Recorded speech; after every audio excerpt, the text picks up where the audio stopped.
can say small arms shouldn't cross. Задняя поверхность колена полностью касается пола, что даже муравей не проползет. Squeeze by the yin and then look. Дальше сначала живот касается ног. So you hold.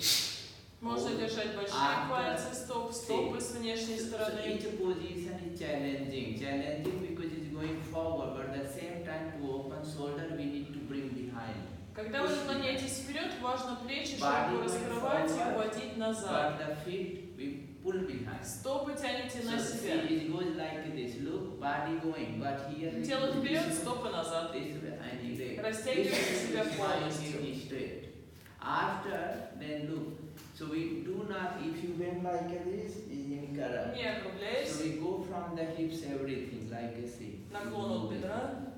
So hand move itself, like Если руки могут сделать более глубокий замок, то пальцы замок. Но плечи вперед не вытягивайте, не заужая шею. Плечи всегда назад, вниз. But again we hold.